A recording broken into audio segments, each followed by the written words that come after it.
por la cabeza de quien actúa así? Preguntémoselo a Jorge Yamamoto. Me encanta conversar con él porque siempre es muy gráfico, muy didáctico para explicar estas situaciones. Él es psicólogo. Jorge, ¿cómo estás? Buenas tardes. Buenas tardes, Pamela. Un gusto para mí conversar con ustedes. A ver, Jorge, yo me pregunto, ¿qué pasa por la cabeza? No es que todas estas personas, o la que va a la playa y no se pone la mascarilla y se juntan unos con otros, o los que hacen las parrilladas, o los hinchas que prenden cuetones, fuego. ¿Qué pasa por la cabeza de estas personas? No es que no sepan que se pueden contagiar, no es que no sepan que están transgrediendo normas de convivencia social y en el caso de los fuegos artificiales, medianoche, transgrediendo el toque de queda. Así es. En nuestro grupo de investigación en la Universidad Católica hemos llegado a identificar 4 problemas detrás de estos acontecimientos que matan a miles de personas. El primero lo podemos llamar optimismo suicida. El optimismo generalmente es algo positivo y los peruanos lo hemos desarrollado porque tenemos tantas dificultades que hay que pensar en la mitad del vaso lleno para no deprimirnos y salir adelante. Entonces la frase es: no pasa nada. Pero ahora ese optimismo termina siendo suicida, porque uno dice, me quito la máscara, no pasa nada. Vamos a celebrar a medianoche, esto que queda, no pasa nada, y termina cobrando vidas gravemente. Y ese es un chip, una galleta que tenemos que cambiar.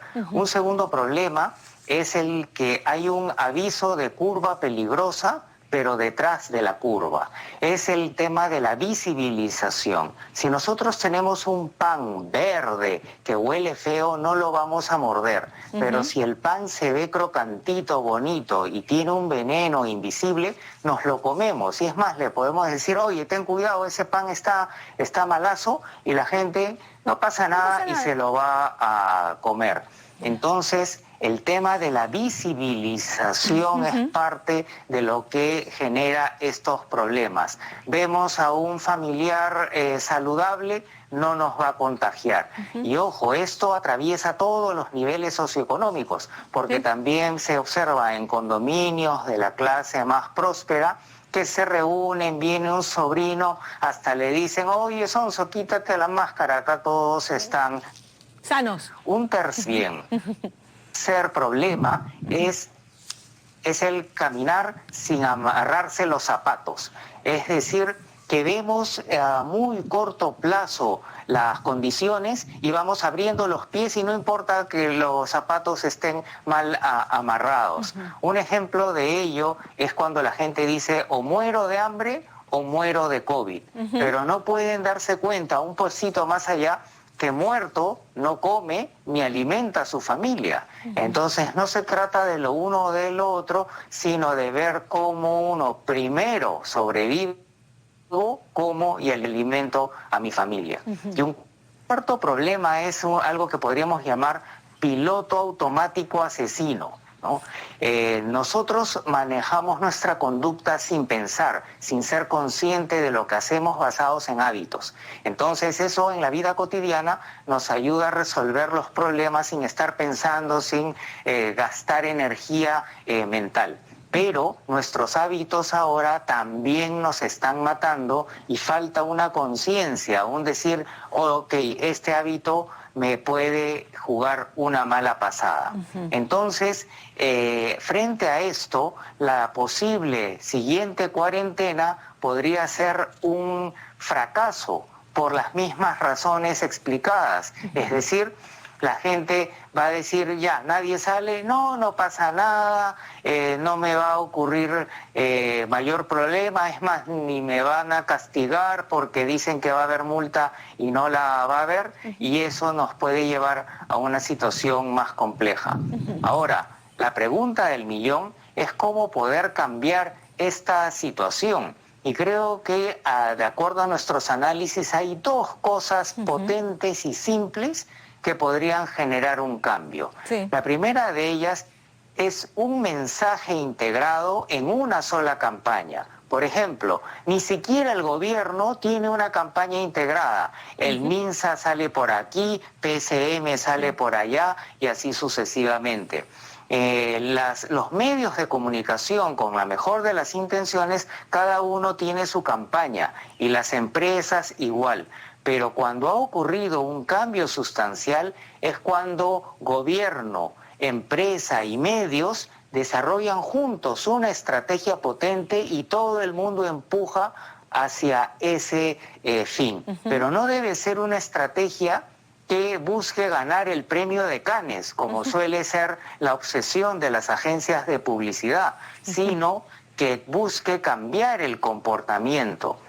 Entonces, una campaña que trabaje los tres ejes: cambiar el optimista suicida a un optimista inteligente, que vea qué tiene que hacer para no morir y ser optimista en que va a cumplir esas pautas.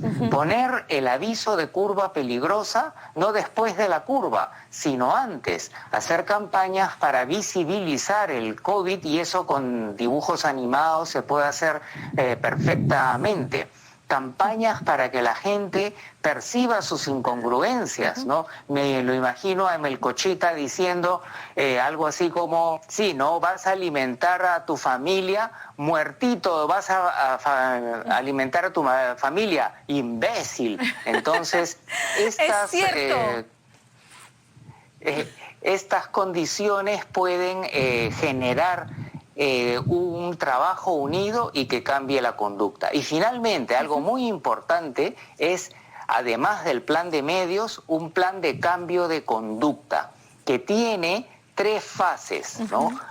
Cortar el hábito a la fuerza, ¿no? No pegándole a la gente, ¿no? Pero impidiendo el ingreso a cualquier sitio de alguien que no tenga máscara, pero a la vez facilitarle una buena máscara y que venga con sus instrucciones grandazas de cómo utilizarla. Y reforzar el comportamiento correcto. Ahí meter muchas campañas de decir: oye, qué bien cómo te estás cuidando tu salud, cómo regresas sano a tu casa y vas a alimentar a tu familia. Y así lo mismo para el lavado de manos y otras cosas. Y bajo ese criterio técnico podemos en 15 días ir sembrando una base que luego en 15 días más nos pueda evitar que sigamos disparando. Mucho se habla de las camas UCI, pero hay que prevenir eso, no hay que esperar a que llegue la gente a las camas UCI, y esto se trabaja con estos 2 planes. Pamela. Me has dejado sin preguntas porque eres tan claro, tan directo, ya lo dije, tan didáctico, Jorge, que de verdad sí tengo una, digamos, este estudio que han realizado, estas recomendaciones a las que han arribado, ya han sido entregadas, se las han solicitado algún ministerio, el Ministerio de Salud, el Ministerio de Educación, Presidencia del Consejo de Ministros. ¿Hay cómo hacerles llegar estas sugerencias? Suena tan sencillo, y justamente hoy hablábamos de la falta de campañas sistemáticas con mensajes tan claros y directos como los que hace, por ejemplo, en España. Acabamos de pasar uno en el que se reúne la familia a celebrar el cumpleaños del papá, el abuelo de los chicos. Le regalan cosas y al final terminan regalando, abre la caja y se da con un respirador en la casa. Y la siguiente toma es el pobre abuelo que estuvo celebrando con todo el mundo en UCI, ¿no es cierto?, con ventilación asistida. Es potente, es poderoso. Eso no lo hemos visto acá. Efectivamente, lamentablemente las campañas de comunicación van mucho a lo racional, y está ampliamente probado que por la vía racional no se genera un cambio. Este es un tema de cambio de comportamiento. Ponemos a disposición todos estos hallazgos, pero solamente canales y periodistas amables como ustedes nos dan bola.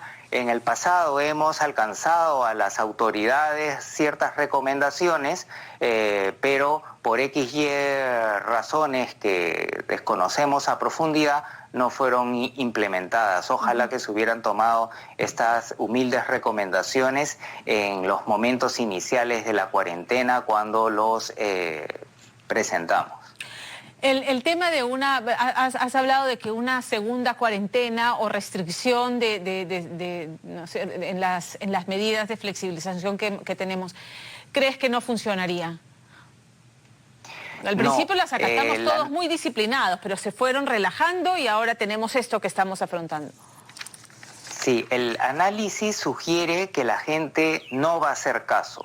Al principio hubo una oportunidad porque se generó una señal clara, se generó una vigilancia. Ese fue un logro muy importante del gobierno, pero después se fue relajando.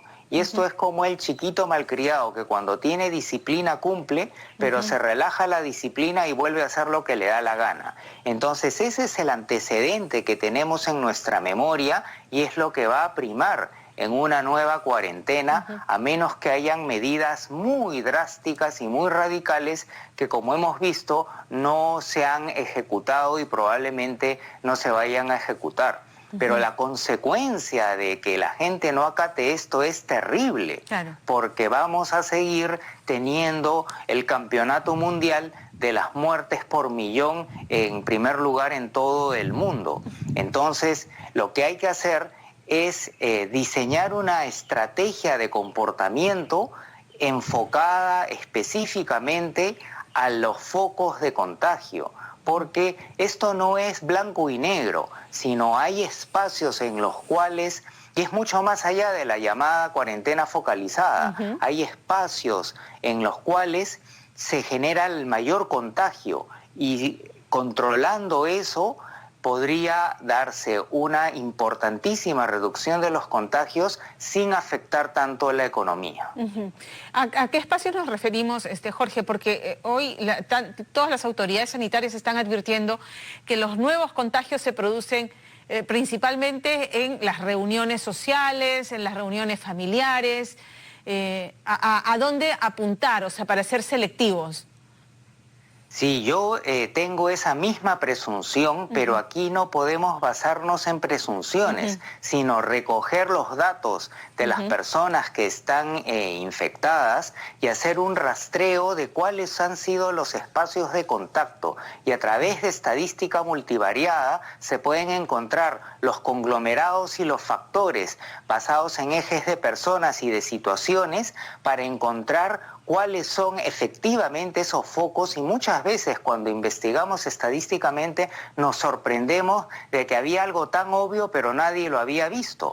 Y solamente se trata de generar los protocolos, probablemente ya los haya, analizarlos y atacar de manera enfocada y modular esos focos de contagio que seguramente van a tener variaciones regionales y hay que tenerlas en cuenta. Un gusto, como siempre, conversar contigo, Jorge. Muchísimas gracias por tu tiempo. Un gusto para mí. Muchas gracias por la conversación. Buenas tardes. Cambiamos de tema.